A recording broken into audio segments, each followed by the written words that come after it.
Un enfant de Dieu qui est sur la base de l'alliance. Même quand tu es en erreur, aucun tribunal n'est digne pour te juger. C'est un choc.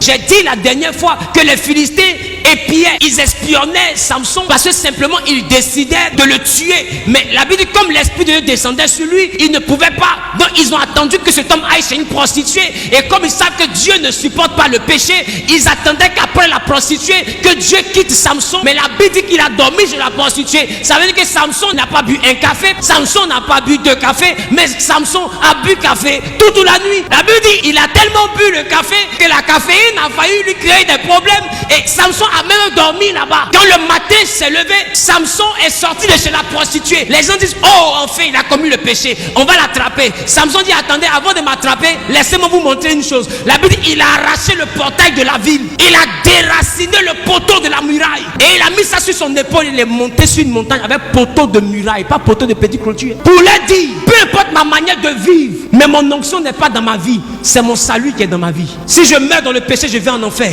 mais l'onction est un pacte entre Dieu et moi. Alors la Bible dit quand ils ont vu ça, ils ont commencé à se demander d'où lui venait sa force, parce que normalement Dieu ne supporte pas les pécheurs. Mais si un pécheur, Dieu continue de travailler avec lui, alors sa force vient d'où? Il lui a envoyé une femme et la femme dit donne-moi ton secret. Il dit ma femme, ce sont mes cheveux. Ça veut dire que pour Samson, se coiffer était un péché. Dans la dimension de l'alliance, ce qui n'est pas la loi devient la loi. Nous tous on se coiffe ici, Dieu ne nous quitte pas, mais pour Samson il s'est coiffé, l'Esprit de Dieu l'a quitté. Oh, il va se prostituer, l'Esprit de Dieu est avec lui. C'est pourquoi affaire des hommes de Dieu, c'est tellement bizarre qu'il faut enlever ta bouche des dents. Il faut enlever ta bouche des dents. Parce qu'il y a un paramètre que vous ne comprenez pas, qui est le paramètre de l'alliance. Quand les hommes de Dieu vous disent est-ce que tu connais mon alliance, tu ne sais pas de quoi ils parlent. Tu peux le trouver dans une erreur, tu peux le trouver nu, mais Noé nu est plus dangereux que Noé habillé. L'homme a bu, il était ivre. Normalement la Bible dit l'alcool n'est pas un péché, mais l'ivrognerie est un péché. Non, un homme qui boit jusqu'à devenir ivre n'est plus un exemple. Noé a bu, non seulement il n'est pas ivre seulement, lui il est ivre et il est nu. Ça, il a commis 2 péchés. C'est pourquoi il dit 2 péchés, parce que la Bible dit on ne voit pas ton enfant à découvrir ta nudité. Donc 1 il a bu, 2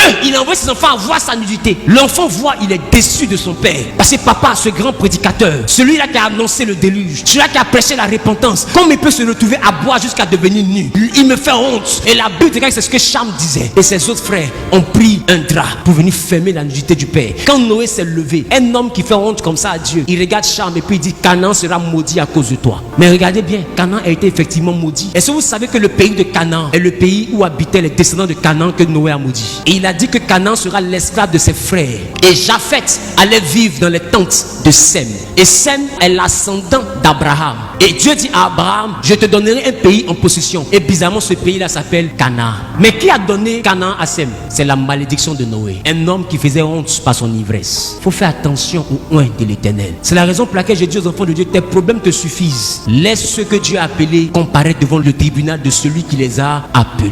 Toi, tu n'es plus convaincu de leur ministère, prends ta Bible. Ton talon, tu ne pourras pas bien marcher parce que c'est trop haut. Donc enlève ça dans tes pieds, attrape. Et puis ma vie, papa, ma vie, papa, ma vie, papa. On se voit après les vieux. Parce que je ne suis plus convaincu. Et je n'ai pas envie de rester là pour murmurer. Parce que je ne connais pas ton alliance. Donc ce que toi et Dieu vous a dit là, continuez dessus. Moi, ça ne me convainc plus. Et tu te tais. On voit des chrétiens quitter les églises et commencer à battre des campagnes contre l'église. Hey, tu sais pas ce que tu cherches. Tes problèmes sont beaucoup. Retiens cette phrase. Et je peux dire la même chose de toi. Tes ennemis aussi, leurs problèmes seront beaucoup. Si tu arrives à te fixer dans une alliance. Mais le problème de l'alliance, c'est quoi? C'est que dans l'alliance, tu risques d'avoir l'impression que tu peux vivre n'importe comment. Parce que peu importe la manière dont tu vas vivre, tant que tu respectes les clauses de l'alliance, Dieu est avec toi. C'est pourquoi Paul pouvait dire je traitais durement mon corps et je l'assujettissais, afin qu'après avoir fini de prêcher aux autres, que je ne me perde pas moi-même. Pourquoi? Parce que si l'alliance est dans tes cheveux comme Samson, peu importe la manière dont tu vas vivre, Dieu va toujours descendre et travailler avec toi. Mais si tu coupes tes cheveux, il te quitte. Qui me comprend? Maintenant Paul dit je traite durement mon corps. Pourquoi? Parce que je ne veux pas me perdre. Parce que le péché là, si tu vis dedans, que tu meurs dedans, tu vas en enfer. Même si tu as fait des miracles sur la terre. Parce que tu as fait des miracles par alliance, mais tu es sauvé par tes œuvres et ton obéissance à la parole de Dieu. Il faut faire la nuance. C'est pourquoi plusieurs vont aller au ciel. Jésus dit, ils vont lui dire, n'avons-nous pas guéri en ton nom? J'ai envie de te demander, si quelqu'un est vraiment pécheur, pourquoi le nom de Jésus travaille encore? On n'a pas dit il a guéri avec les démons. Jésus dit, ils vont lui dire,